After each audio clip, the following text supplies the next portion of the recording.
নমস্কার বন্ধুরা, আজ আমি একটা রেসিপি করব ঝিঙে দিয়ে। আমি ঝিঙেটা কেটে নিয়েছি, তোমাদের গোটা দেখালাম না। ঝিঙে দিয়ে আর একটু আলু কেটে নিয়েছি। দিয়ে আমি ঝিঙের পোস্ত করব। যাই হোক, আমি রান্নাটা শুরু করি, আপনারা দেখতে থাকুন। আমি গ্যাসে কড়াই বসিয়েছি, কড়াইটা গরম হয়ে গেছে। আমি পোস্তটাকে হালকা করে একটু ভেজে নিব।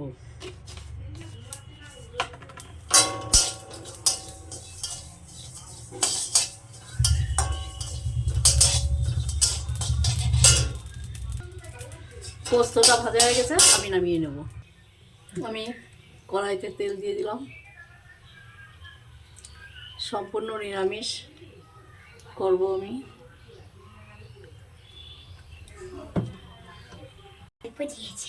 কি বানিয়েছে? আচ্ছা ঠিক আছে, রাখ। দিয়ে দিলাম কটা জিরে ফোড়নে।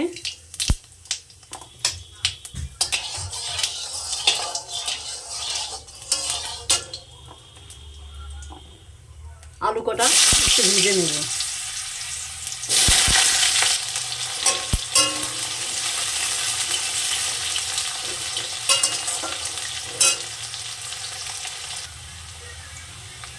স্বাদ মতো লবণ দিয়ে দিলাম।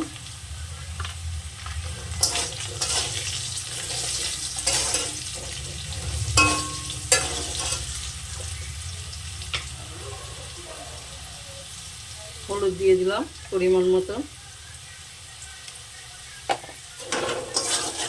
আবার একটু নেড়ে চেড়ে নেব। আলুটা আমি হালকা ভেজে নিয়েছি।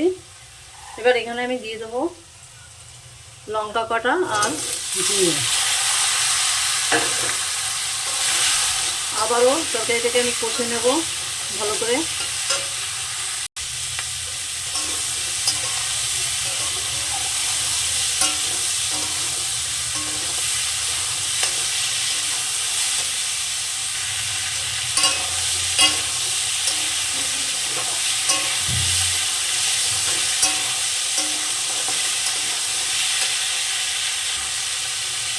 আমার তরকারিটা কষা হয়ে গেছে,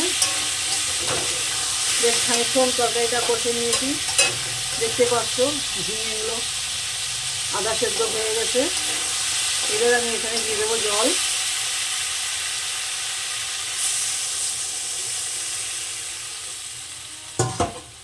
ঝিঙের তরকারি যেহেতু জল আমি খুব বেশি দেবো না, আরও কম দিতাম যদি শুধু ঝিঙে দিয়ে করতাম।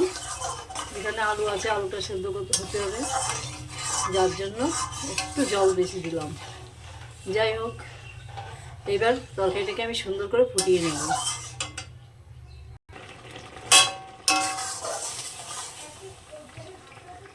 আলু সেদ্ধ হয়ে গেছে, ঝোলটাও কমে গেছে।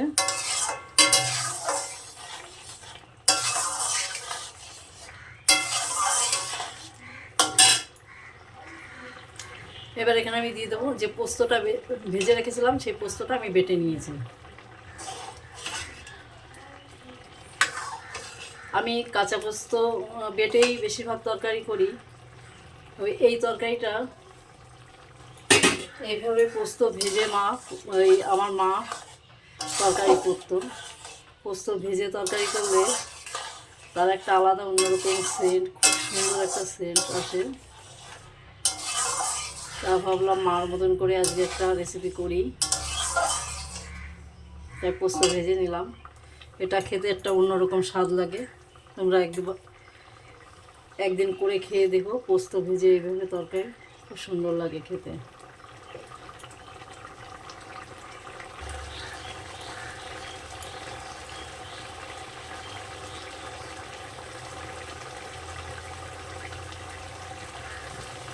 আমার তরকারিটা হয়ে গেছে, আমি নামিয়ে নেব। ঝিঙে পোস্তটা হয়ে গেছে, আমি নামিয়ে নিয়েছি। সেটা একদম মাখা মাখা ঝোল করেছি, টেলে ঝোল করিনি।